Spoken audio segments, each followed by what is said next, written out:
at a point I actually wanted to be an accountant. When they saw my application and it said Khumalo, already they assumed like I don't know Afrikaans. I always knew I wanted to be in the medical field. Yo, what am I going to say to people at home? I need to go back. You won't make it, or like words like that is what I used it to empower myself. What is a speech therapist?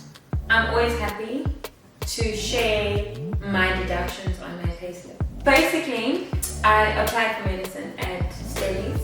Yeah. And then I got a rejection letter. Hey guys, welcome back to my channel. If you're new here, hi, my name is Ntwaniengomane, and if you're a returning subscriber, welcome back. Today on my couch, I have Ricki Khumalo. Ricki, welcome to the channel. Thank you so much for being here, and thank you for honoring my invite. Pleasure. Let's start with, who is Ricki? Where are you from? How did you grow up? Okay. So, Ricki is a 26-year-old female. I was born in a small town in Khumalo called Bethel. Okay. And then at the age of, I can't remember if I was 5 or 6, we moved to the Western Cape, to another small town called Mossel Bay. Oh, right. So that's where I basically grew up. Like 90% of my childhood was there. Yeah. Also, like part of the reason why I know like Xhosa. Really? You can speak Xhosa? Yeah, I can speak 6 languages. Oh, okay. I can speak 6 languages. So I grew up there. Yeah. I grew up more, I want to say like in the township side of Mossel Bay. But I went to like a Model C school. Okay. So yeah, that's like my childhood schooling career. And then I moved to Stellies shortly after I matriculated. Yeah. And that's where I did my undergrad. Yeah. And how was your family structure like? I grew up with both my parents, my mom and my dad. Yeah. And I have one younger sibling. She's 9 years old. Are you the firstborn? Yeah, I'm the firstborn. You don't give firstborn anything. What makes you say that? I don't. You're so like soft spoken. Really? I would have thought you're like lastborn or middle. No, I'm firstborn. Wow. I'm Okay. firstborn. Okay. Guys, let us know if you think Ricki gives firstborn energy, because apparently doesn't buy it. But okay. I'm firstborn. I'll even prove it to you. I am firstborn. Okay. And we're both girls. Yeah. So both my parents in the household, and I grew up with my younger sister. Yeah. I would say she came when I was 9, and I spent like 4 years with her, and then I went to boarding school. So like we did not really grow up together. Yeah. Yeah, and we're only like developing our sisterhood now that we're both older, and like I can sort of understand her and she understands me. Yeah. So you know, I sort of relate to that. So I'm the firstborn, and then I have a brother, and then I have a younger brother. My younger brother, the youngest, he was born when I was in matric. Right? And so for the first 11 months of his lives, we lived in the same house. But then we've never lived together after that. Yeah. Because then I went to uni, and then I went to do articles, and then I moved abroad. So we just never like grew up in the same house. But like, I feel like me and him are closer than me and the middle brother. For some reason, like, he just relates to me better, and I relate to him better. It's so weird. It's so weird. We're so like inseparable when we're at home, but we've actually never even spent either of our birthdays together. Like, since he was born, I've never been there with him on his birthday. Really? Not even one? Not even one. Wow. He was born in February, and so he was born in February when I was in matric. So his first birthday, I was in uni. Okay. And every year after that, I was in uni. And then I moved abroad, and I have to come back to work at the first week of Jan. I've just never been there. And he's also just never been there on my birthday. Oh, that's interesting. It is, but for some reason, I'm just like, it's so weird how we're still close even though we never grew up in the Yeah. same house. Yeah. Who would you say had the most influence on you when you were growing up? I think different people influenced me at different stages of my life. Yeah. If I think of when I was younger, so interesting fact about me is that I always knew I wanted to be in the medical field. Okay. So since grade 3, whenever it was career day at the school, I always used to dress up as a doctor. And I knew that I'm like my passion lies in the medical field and specifically with children. Okay. So from like the age of like 19, I knew that's the career path I wanted to go into.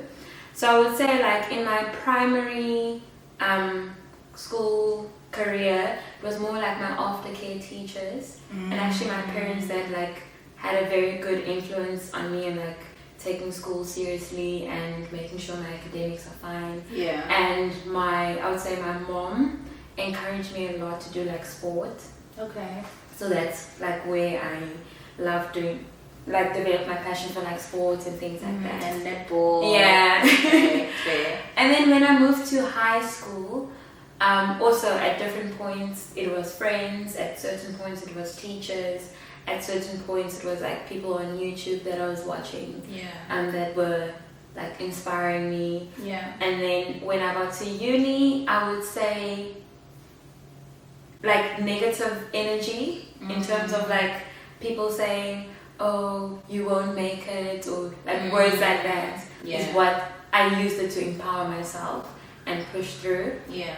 And also just looking at my like family situations and like where most of my family members are, I was like, I want to not be where they are, but like sort of take them out of that situation and make them also like be able to experience things and travel and do things like that. So I would say a lot of different people influenced me at different parts of my life.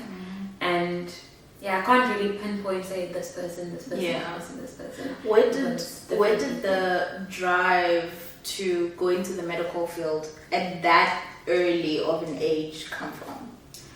I don't know, maybe it's just like because the friends I had, we used to like play a lot of like being a doctor and things like that. And as a child, I always had a passion for helping people. Yeah.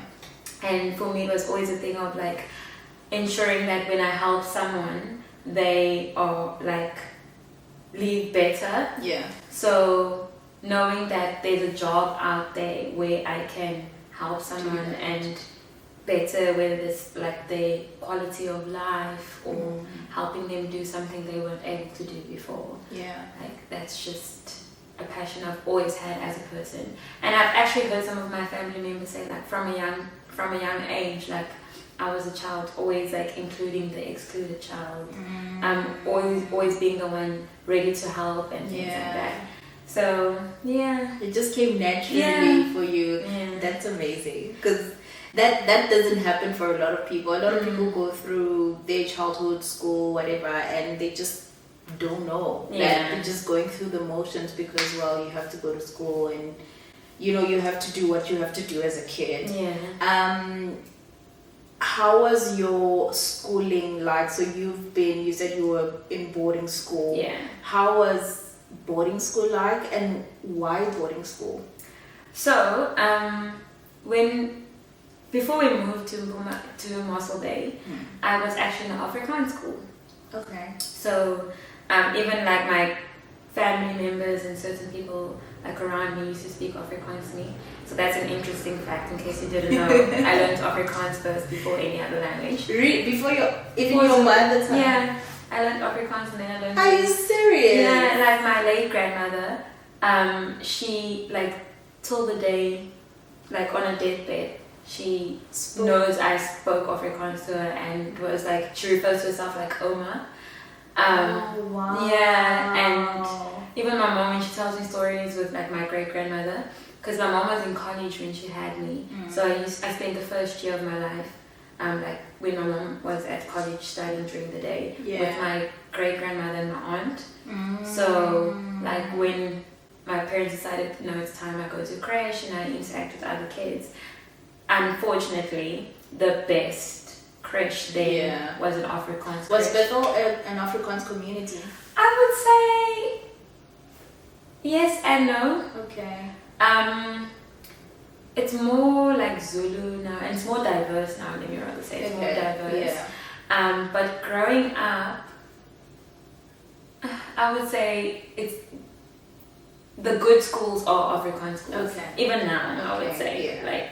because my one baby cousin, she's in an English school, but it's an independent school, and that's like the good English. The good kind of. Yeah. Okay. Like your Model C schools. Yeah. So yeah, the Model C creche then was Wonderland, and it was Wonderland. In Afrikaans.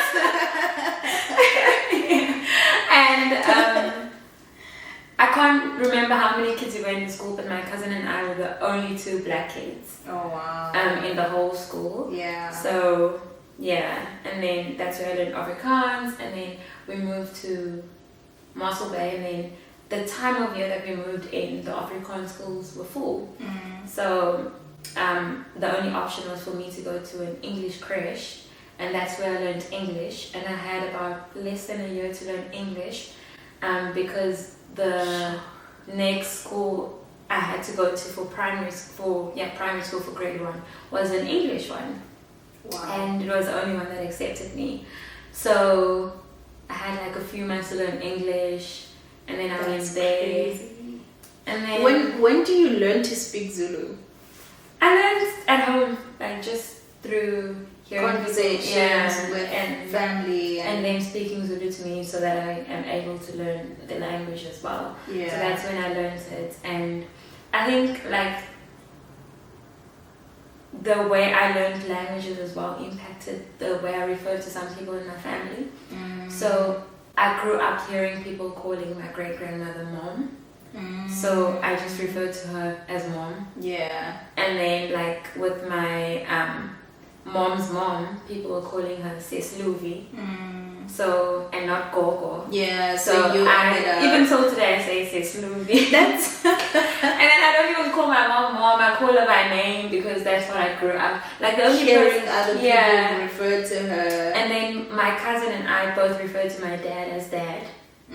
So that's the only person like I would say I call dad, and then my aunts I'm like my Ntwanie. Yeah. Like, that's fine. That is so strange because so with my youngest brother, in my house, in my household, you don't call somebody who's older than you by their name, right? So it's either Sisi, Bodi, mom, dad. So in the house, and I feel like my parents did this so wonderfully, and I feel like I want to do it for my kids too, is whenever they call me, because my parents can call me by name, I'm their kid, but if my youngest brother is in their presence, they can't call me by name. They have to refer to me the way he would refer to me. It's like Sissy. Oh wow! So that even if I'm having a conversation with my other brother who's a bit older, and the younger one is in the room, I can't call him by name. I have to address him the way the youngest would address him, so that he can learn that. Because the moment he hears, oh, there are people who call me by name, that he'd also want to call me by name, but that's disrespectful in our culture.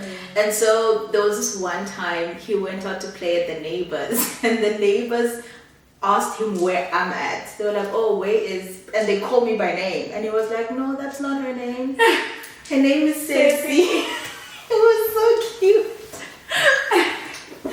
It was so cute. So that it's so different to how you grew, and I feel like it's the same thing, because you learned who these people are by how they're being addressed, and it's essentially the same thing. And I think another thing that shaped that was, yes, I lived with both of my parents, but because I spent so much time with my aunt and my great grandmother, like that confusion came, and because I spent most of the time with them and they refer to them as that, I was just like, oh, okay. So this is this person. This is this person. That's so strange. And so you make it to Stellenbosch. Was Stellenbosch the obvious choice? Did you apply anywhere else? Did you want to go anywhere else? Guys, like people always shock when I tell them the story. Stellenbosch is actually the only university I applied to. And this is what Why happened. do people keep doing this? No, listen. So Stellenbosch has this rule that you apply with your grade 11 marks, right? And the course that I did, it's a very small course because we graduate with honours. So they take a very, very limited number of people, I think like 30 odd people. Okay. And so I applied in grade 11.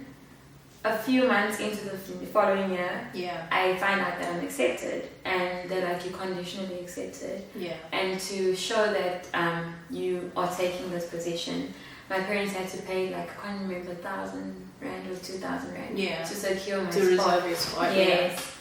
So like by like before June exams, I knew where I was going, and then I couldn't apply anywhere else. Wow. Because I was like, oh, okay.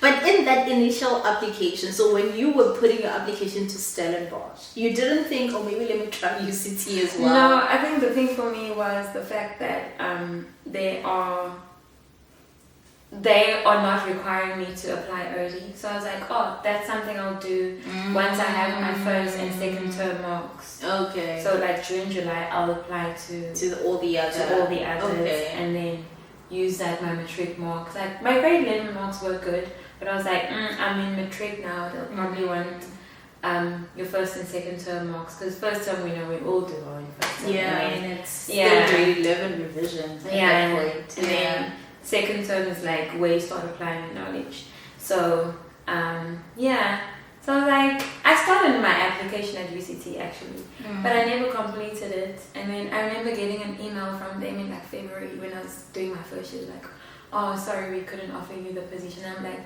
what? Why are you saying sorry? Because I never finished the application. Like, what do you mean? What do you mean? What are you apologizing for? I never finished the application. Oh, wow. But so Stellies is quite strict now. I think maybe we were part of that first group where they were trying things. So now they require like a grade 11 marks for you to apply. So you apply this year for the year after next year. Oh, the year after. Oh wow. Okay, that's. So you're applying grade 11. Is it just for the program that you did, or for everything? The whole. Really? The whole uni, yeah. I didn't know that. Yeah, Stellies is like that now. Wow. Okay. So what do you apply for? So I applied for speech, language, and hearing therapy. Okay. But in South Africa, you can't qualify as both, like a speech therapist and an audiologist anymore. So we graduated with just speech as a speech therapist. But I'm allowed to screen. If someone has a hearing impairment or something, I can screen them, but I can't diagnose. Okay. So I can screen and say, oh, like there is a problem with your hearing. I'm referring you to an audiologist, and then they will diagnose. And if they need hearing aids, fit hearing aids. You mentioned earlier that as a child, you just always you knew you wanted to be in the medical field. You mentioned being a doctor, but you're applying for speech therapy. I would have thought you would just have gone for medicine. Okay, let me what happened? So basically I applied for medicine at Stellies, and then I got a rejection letter. So I'm someone, you can't just say no. I need a reason why you say no, so that if there's something I need to work on, I can work on. They were like, oh no, so I asked them like what happened, like is it my marks? If it is my marks, I don't understand because it's way above the minimum requirement. They were like, no girl, there are people with averages in the 90s. So overachievers. There are people in the 90s, so for now we are, just putting you on ice. We are taking them. And I was like, no, but like you guys don't understand, like I'm really passionate about this because the school that I went to, they really made sure that before we did our subject choices that you go into a career that aligns with what you like. So in grade 9 we did like a career test. Okay. Where they it showed you which career. So you would be quite a few people that I know that would have never gone into accounting and are CAs now. If it wasn't for that test, they would have never known that that's a route they should take. That is such a good thing, yeah. Yeah, and then we also did tests on it was a thing called study methods. Oh yeah. Like a group after school where you attended, and then you do tests to see like what type of learner you are. So that's how I found out like I'm a visual learner. Okay. And when I saw my career, I was like, oh, it makes sense, because like if I don't know how to administer a test on a specific child with a specific speech disorder, then that's how I learn. I need to see things and process things, and I realized that's why I also enjoyed a lot of like your practical modules, like your science and your maths and your I did consumer studies as just an extra subject. So like just that, like the practical parts of it, like I learned more. Because people were like, I told people I enjoyed, you get physics and what's the other part of physics? Chemistry. I enjoyed chemistry way more than physics, and I did way better in there because I could see everything. The mixing of those, and how everything came about. Where physics, you're telling me about a whale in the ocean and... So, what was it? Doppler's effect or something like that? I can't remember. So I'm just like, I can't practically see this whale in the ocean and all of this. It wasn't visual to you. I struggled with chemistry because it wasn't visual to us. So we didn't have a lab or anything. Like, if they tell you mixing of magnesium, and you just had to imagine it. Okay. So I was like, no, I'm sorry, I'm not imagining these things in uni. I'm not doing that. No. Yeah, so back to your question of did I apply for medicine? Yes, I did. And then they rejected me. I went out to them and they said, there are people getting better marks than you. We're currently accepting them. Yeah. And then I was like, okay, but I know I need to be in the medical field. So what else is there? Surely. They're like, oh, you can do anything in allied health. We will guarantee you a spot in that. So they sent me the prospectus. And then I went through it and was writing pros and cons and everything and weighing out everything. And then at the end, speech therapy is what stood out. And mainly because, in allied health, all of them you are in the hospital, but for me, I wanted to be able to almost specialize with kids. And that's one you could specialize in, because a part of our job is, there's something called dysphagia, which is feeding, and it's the only part of speech therapy where you can actually kill someone. Oh. Yeah, so... how does that work? So it's let's say a premature baby is born, that means they're preterm, meaning certain sucking reflexes and things like that aren't developed.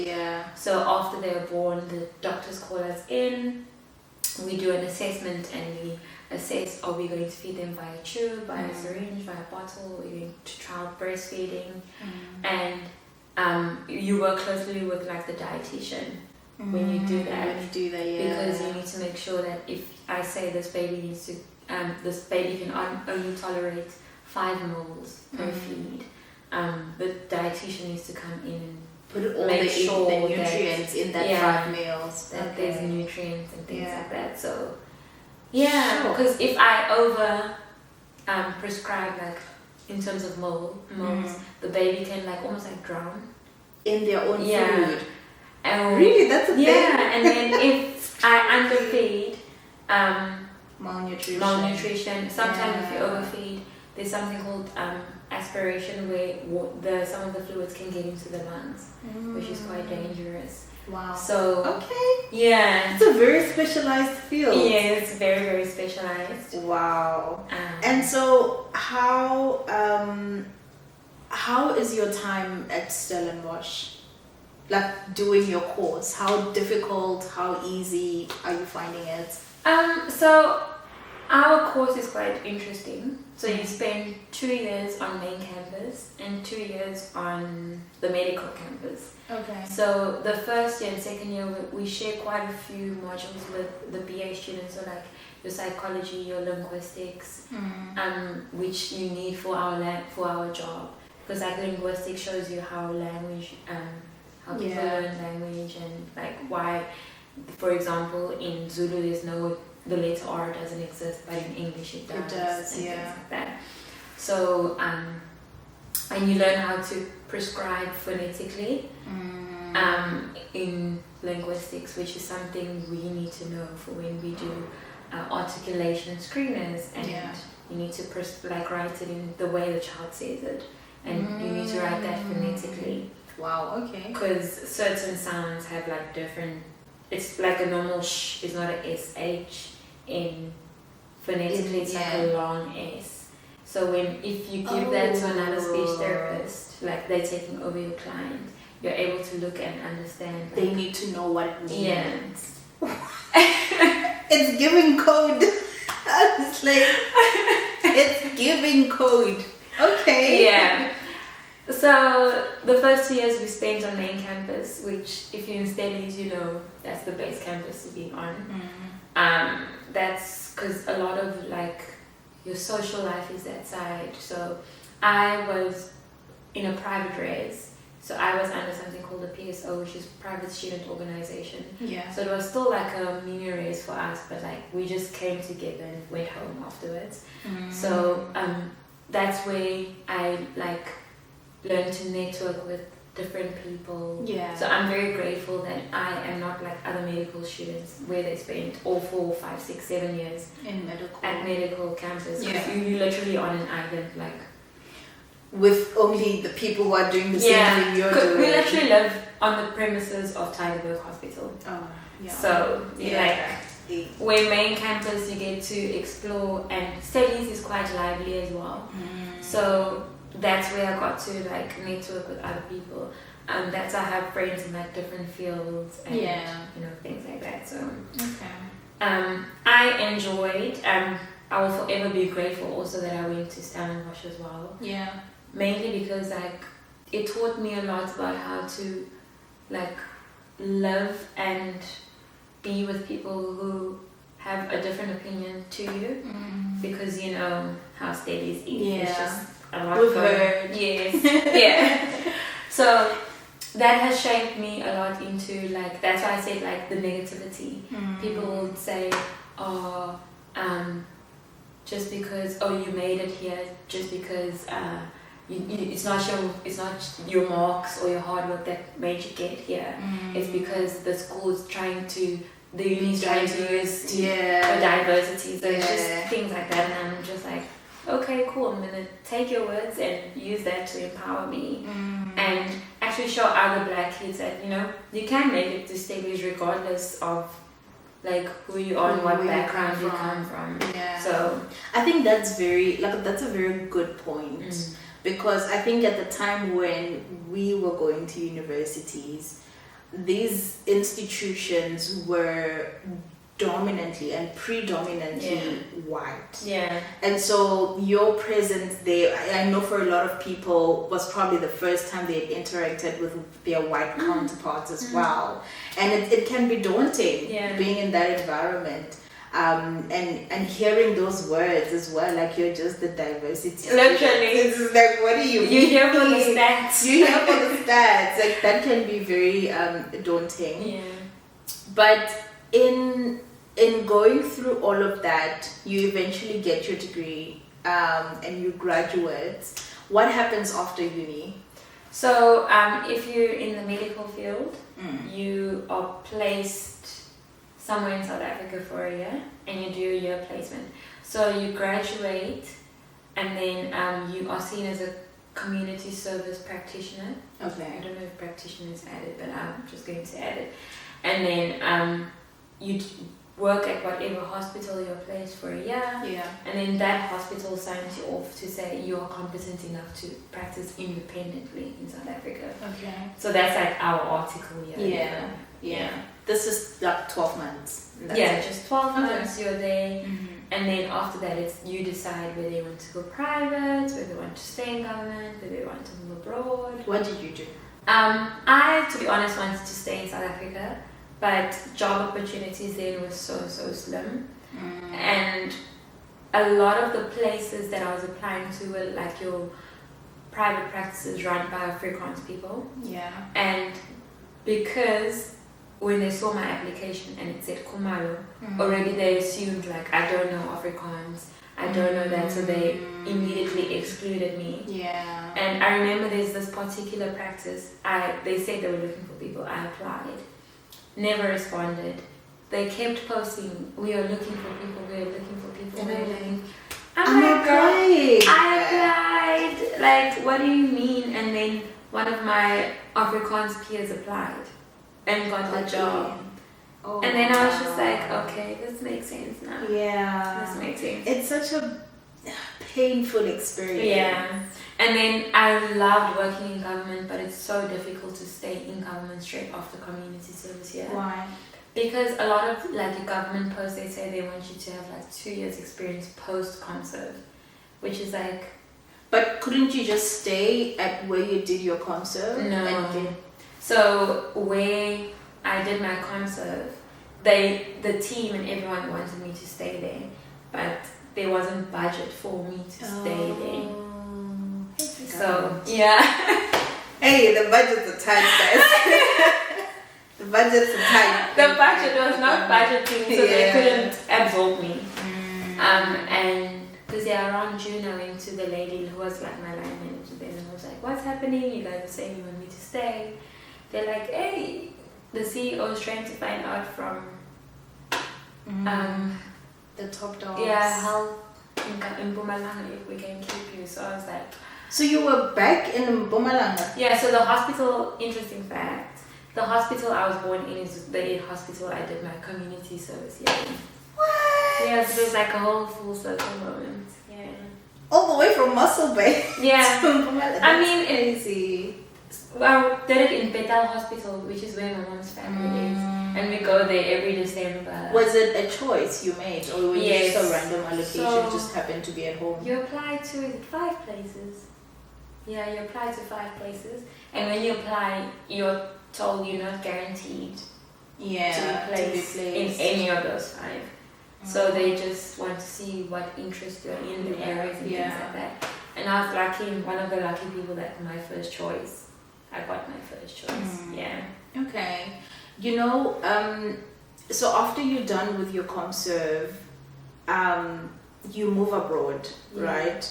And my question, first of all, before we come to the actual process of moving, is how did the idea come about? How did you know you could? So we have a group on Facebook. I'm not on Facebook anymore, but I know there's a group on Facebook. I think it's called Speech and Language Therapists and Audiologists South Africa or something.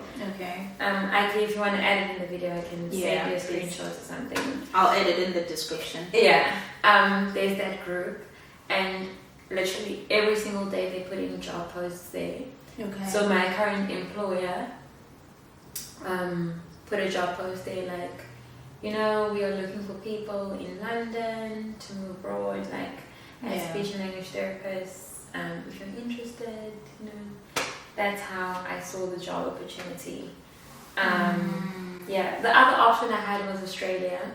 Okay. But because of like my phobia for snakes and things like that, it just, when I got the Australian offer, I was like, no thank you. Oh my God. Thank you. People have this perception about Australia. No, the thing is, I have an Australian friend, and they say it's true. And they say it's true. Like, certain parts of Australia is so true. She's like, she knows when she goes visits her grandparents or things like that. Like, that area. I can't remember if it's on the dad's side of the family or something.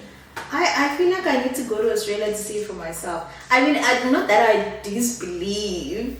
I've seen it on social media, but I'm just like, You'll come back and give us a story time. We will watch the story time. I'm just like, surely, if we're sitting in an apartment like this, how could a snake? Ntwanie, I can't register. There are a lot of things. Fair, there are events. Okay, fine. So you get you see the opportunity on this Facebook group. Do you apply on Facebook? Is it a LinkedIn thing? So they do like an initial call where they tell you about the company and what it's like to work for them, their expectations and things like that. It's like an information session, right? And then from there, if you're interested, then you do like a proper job application. Okay. Yeah. Okay. So you then applied through that and eventually moved did my here. interview, and then I got the job. I think it was around October. Which year? 2022. Yeah. Okay. Because 21 is when I graduated, yes. Okay, so October 2022 is when you get the job. Yeah. And then when do you actually move? I moved March. But I was March the following year. Yes, but I was supposed to move Jan. But there was a problem with my ACTIS. And then that alone took like 2 months to fix. Yeah. Whoa. Yeah. Okay, that's a long period. Yeah. What was your first impression of the UK? Guys, all I'm gonna say is Ntwanie. Ntwanie, yes, guys. People like Ntwanie. Hey. You guys make London seem like so glamorous and stuff. And this is why I always tell people, you must not always believe what you see. What did you see? Guys, I'm going on the train, you know. But we do all this. No, to work. I'm in central London. The office, guys, we're in the office. And then me, I'm stuck in the ghetto where I am. And I'm like, there's even another YouTuber I watch that she's from here. She wakes up and her apartment, or her old apartment, you could see the shot, and I was like, yeah, you could see the shot. Like, yeah, when I get to London, I'm gonna get that exact same apartment. Wake up, see the shot. Yeah, see, Big Ben on my way to work. No, guys, like in my defense, I was showing the parts of my life that were prevalent at that point. Okay. I just moved into the apartment. I did an apartment tour. I feel like at that point I also hadn't discovered these other areas of London. My life had revolved around my apartment and going to the office. Okay. Like I was still trying to figure out the train system. I was still trying to figure out like where am I going. But obviously, I feel like the moment you land at Heathrow and you leave the airport, you start to see this place. For me, it was the houses. Yeah. I was like, Surely. but the grass is greener on the other side. But is it? Is it? Hey. And I was in a house share the first year. Oh. I lived here. So I was just like, was it a house share with people you knew? strangers. Oh. 3 other strangers, yeah. Oh, okay, that must have been an experience. How was that? It was chilled because I lived with nice people. Yeah. Even though we weren't like, let's be friends, but we all got along, we were all chilled. Yeah. Like if we bumped into each other in the kitchen, we would chill in the kitchen and yeah. talk and things like that. So I had nice housemates. Did you feel like this does not look like what I thought? Oh yes. 3 months in, I was like, bang it up, man, bang it up. 3 months in, I was like, yo, do I go? Do I not? Like, yeah. because even my job it was like totally different to what I did in South Africa. Like, being a speech therapist aside, total opposite of what we did back home. So I was just like, did I make the right choice?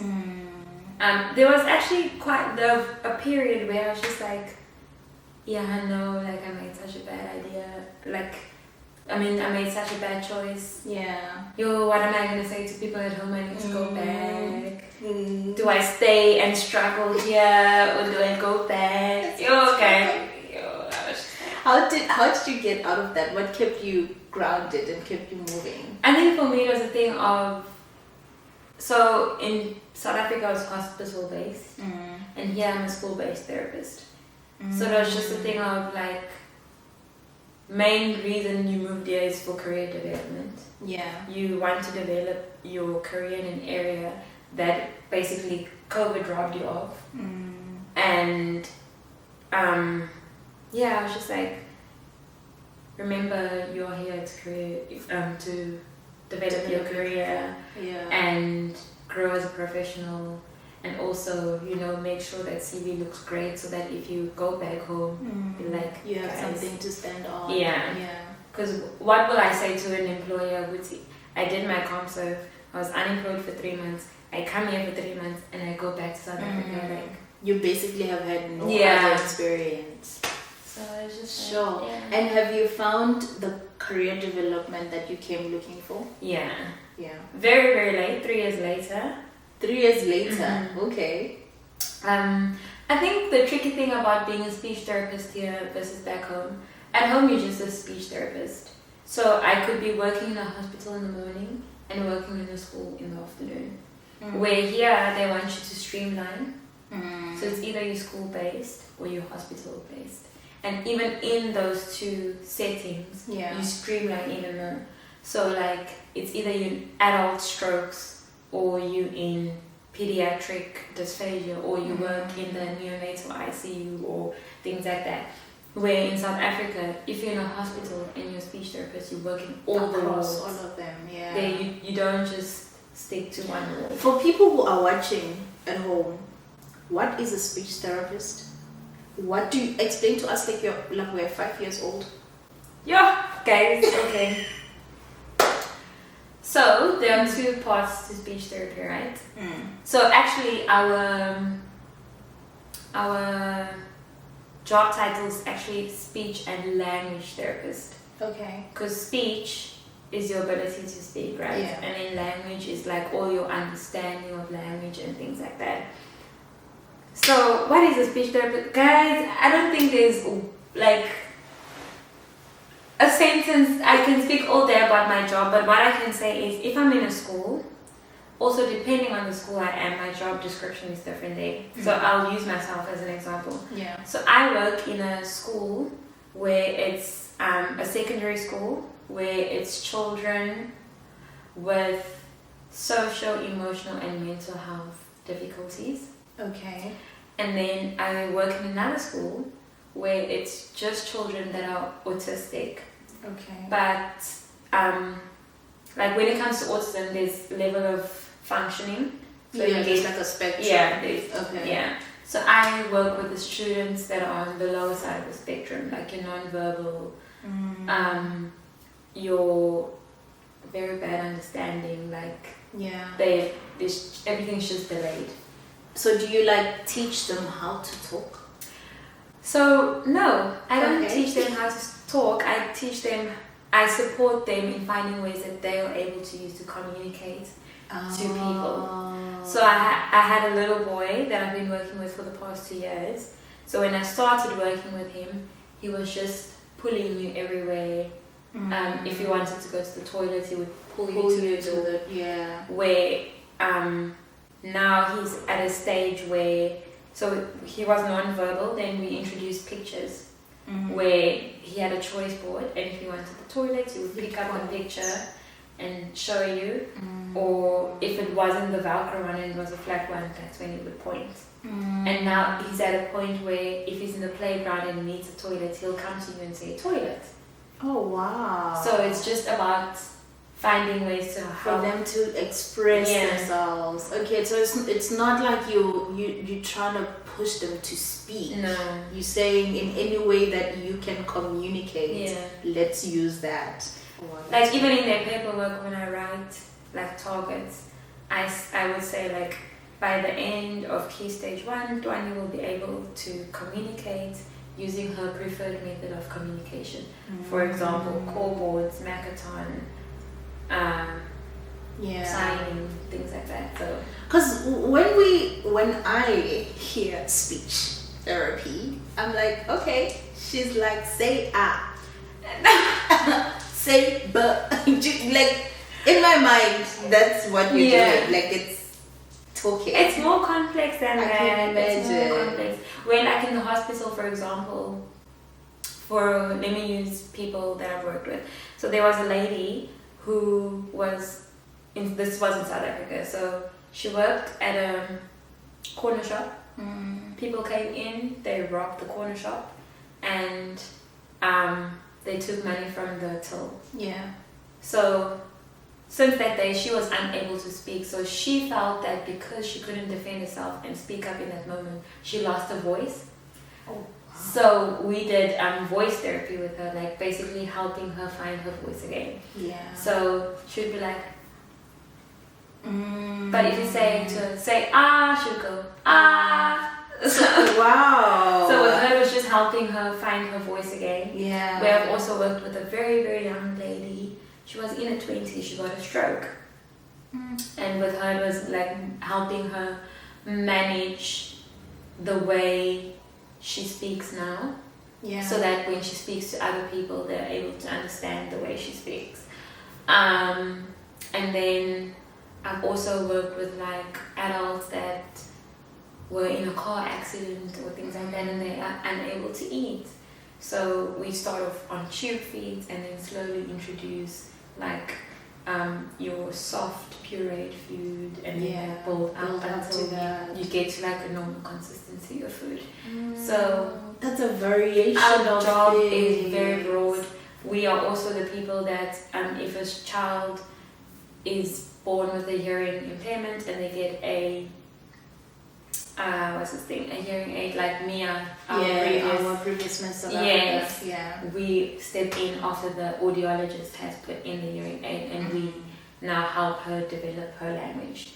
So I think she's also a great example of the term that I use, that we help you find your voice and speak in a manner that is you find appropriate. Yeah. Yes, her articulation of speech is not perfect, but she's still able to communicate to everyone, and you're able to understand the message she's trying to portray. Wow. Yeah. That is a very interesting field. Yeah. And I can imagine on a day-to-day, you see a lot of variation of people who need this kind of help and this kind of service. Yeah.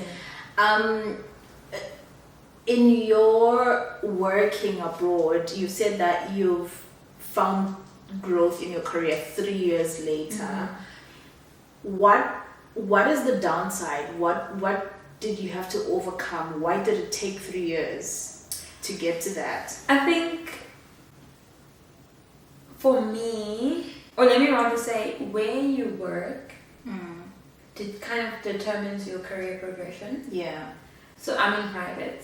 Okay. So career progression is kind of slower than Yeah. I would say in like your NHS Okay. type of government type of post. And maybe it's because like I'm placed in a school, like there's only so much you can do to progress. Yeah. Or in the hospital, like you can progress from being in a certain ward and then going to a more specialist ward, going to a more specialist ward, going to a more specialist ward. So, but yeah, I think for me it took long because first of all, I'm in an education system that I didn't even understand in and do school in, and the education this side is so different from back home. Yeah. Like back home, only physical disabilities are seen as a disability. Where here, there's like a vast of things that they see as a disability. Yeah. And the local authority, which is like the local government, pays for the kids to get like specialist treatment in the school. So all my children that I work with have paperwork called an EHCP, which is an Educational Health and Care Plan. So the government puts out a certain amount of money every year for that child to receive. So if they have speech difficulties, that means they need a speech therapist. If they have sensory difficulties, that means they need occupational therapist. They pay for them to have educational psychologists. For them to, if they have mental health issues or certain social economic issues, that the government will pay for them to have school meals at school, things like that. So we got sidetracked a little because I find your field very interesting. Yeah. It's not one that you come across Yeah. every day. I find it interesting. But I was still asking you about your experience moving to the UK. What would you say was some of the lowest points? I know you've spoken about like, you know, asking yourself, is this really what I want? Like, what the hell is going on here? But some of the points where you're like, this was the lowest of the lowest. Because I feel like you said, right? Like what you see on social media is the great stuff. Yo, guys. It's the Shard, it's London Bridge, Yeah. it's, you know, it's the Thames and everything. But what is the background story behind that for you? The lowest parts, I would say, I think the biggest thing for me was career-wise. Yeah. And this is something I want to advise people, like don't compare yourself to your peers. Yes, you may see your peers in South Africa buying cars, you know, growing in their career, things like that. Like you don't know what's going on behind the scenes for them as well. That's true. And your time will come as well. So I think that was one of the lowest points where I was asking myself, like, did I make the right choice? Because I moved here, one of my close friends was buying a car. She had just bought a car off the concert. You're like, Mina, I am standing at a bus stop for 15 minutes. And it's raining and windy. Yeah, see. I think that was the first thing. Yeah. And what I've realized is that it's so true when people say, like, what you see on social media, even about South Africa, people are showing South Africa, Cape Town, and your Kruger National Park. Like there are other parts of South Africa where, like, it's a struggle, and that's not actually the truth. Yeah. And you don't see that on social media. That's true. So I think that which I want to say is a bad part from my side, but at the same time, like, no one's actually showing the true part of London as well. So what do you think the true part of London is? Guys, it's just like, just because, for example, someone is moving into an apartment, it doesn't guarantee you that when you move to London you also will find it similar. That you'll be driving around in London, that you can just walk into Selfridges and buy Gucci slides, things like that. And also, I don't know, I don't think anyone can ever, actually anywhere in the world, give a true reflection of the cost of living of an area. Yeah. Because you are watching SABC News every day, you see the British pound is 23 rand and 40 cents towards the 1 rand, and you are taking your salary and you're timesing that like by that 20, and you're like yes, you're again I go to Central London. But no, and then you get here and you're like, no, the salary does not make sense. The bills are also up in armor. Yeah. And then there's all these extra things like your council tax, your things like that, and then you're just like, how would you tell someone to prepare for the move to the UK? Because I know it's November now, right? So it's towards the end of the year. The people are gonna be coming in January, February next year. How best can they prepare? For me, so people in my field, I always tell them, I'm always happy to share my deductions on my payslip. Really? Yeah. I won't show you my salary. Yes. I'll show you my deductions so that you can deduct from that and see how much you actually left. Oof. Okay, yeah. So there's a girl that just moved, and before she moved, I told her, listen, because she moved to the same company as me. So I was like, listen, this is something I wish someone did for me. So I'm glad you reached out. I want you to take this amount. I want you to... So I kind of knew what pay scale she's coming in. So I went to my pay slip when I was also getting that sort of pay scale. Yeah. And then I was like, when I was in your position, these are my deductions. Use it as an estimate. Maybe more, maybe less. But use this as an estimate. The amount that you are being told this is your salary per month, minus this from that. And then see whether you can afford a 1-bedroom apartment on your own, or whether you need to go into flat share, house share, things like that. Yeah. Yeah. And then I know, is it a government website? But there's a website on Oh yeah, the salary calculator. Yes. That's also something very, very good very useful to make use of. Yes. Wow. Any last words for anybody at home who is looking at your story right now going, I want to be in this field, or I want to move abroad, or I want to expose myself to travel? Any last words of advice that you'd say to them? I think in terms of careers in general, not only for speech therapy, I think it's very important that I know not a lot of people are not at an advantage as I was as a child, in terms of going to schools that really prioritize making sure that you are stepping into the right career path.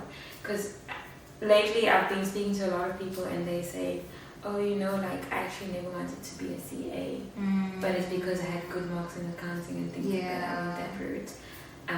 Or, oh, actually I never wanted to be a speech therapist, I actually just wanted to be a teacher and things like that.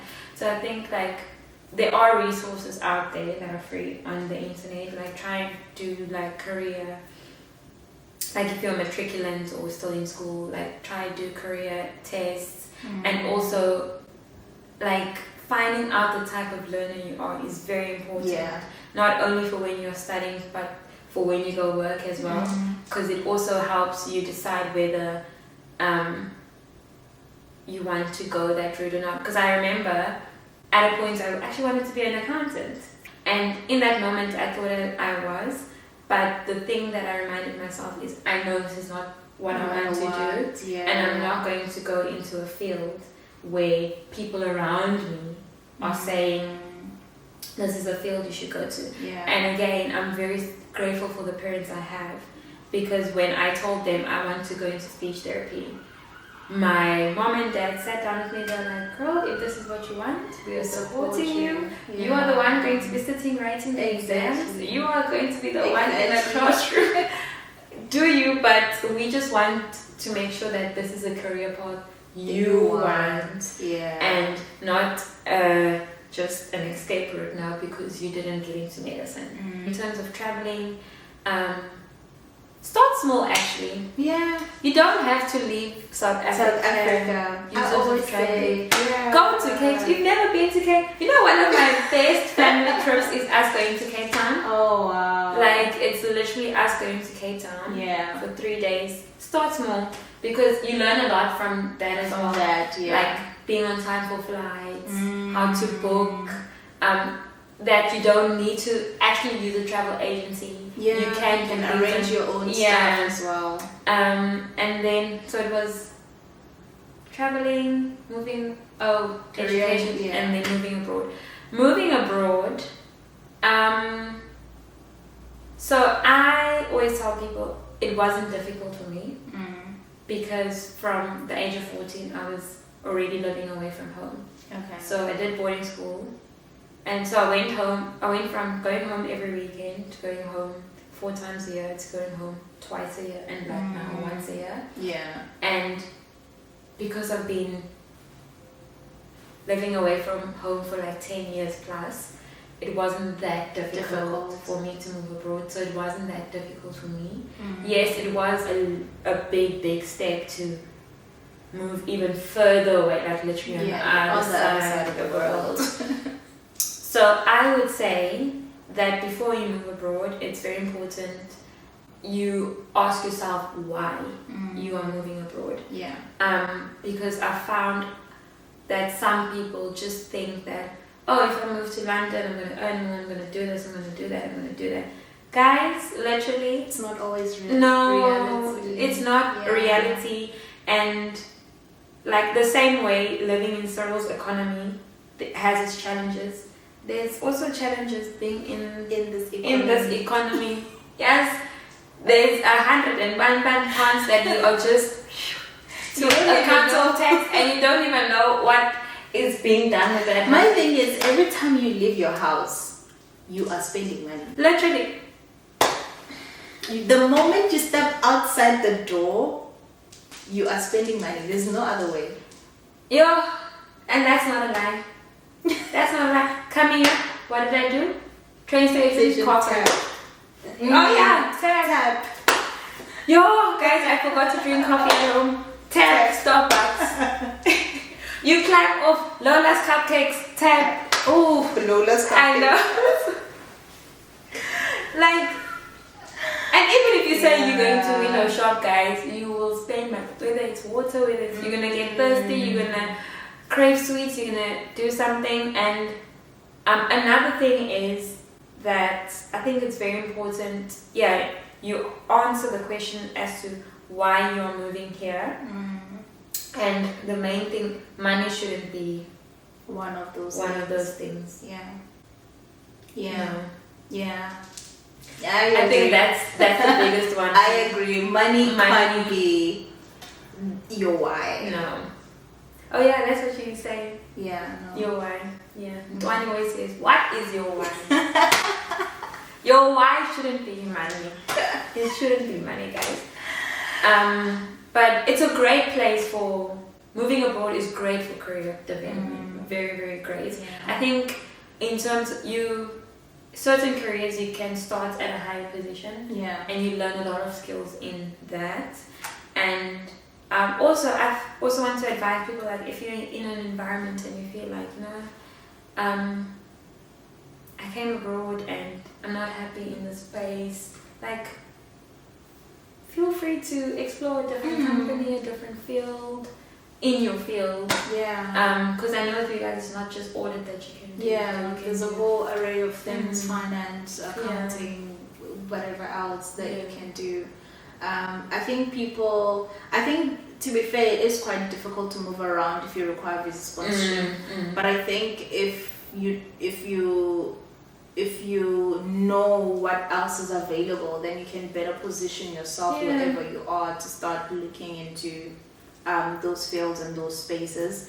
But yeah, it's not a smooth trajectory. Like there's always things, man. I've progressed in the 3 years, but I think the position I am in now, I saw myself in this position a year and a half ago. So yeah, it's slower than you think. It's slower than you think. Be. Yeah. I mean, for us as medical professionals, it's quicker than at home. At home, you stay in a specific band for 10 years before you move. 10 years, and they don't count COMSO. 10 years. That is insane. Yeah. That is crazy. I can't imagine. We're here, it's like a year and a half, 2 years. Yeah. 2 years. You can So it's definitely better for you guys. Yeah. Ricki, thank you so much. Thank you for having me. Thank you for coming through. It's nice being on the side of the camera. Like on the other side watching. Thank you for coming through and for sharing your story. Guys, if you enjoyed this video, please don't forget to like, to comment, to subscribe. Let us know what your thoughts are in the comments, and I will see you guys in the next video. Bye.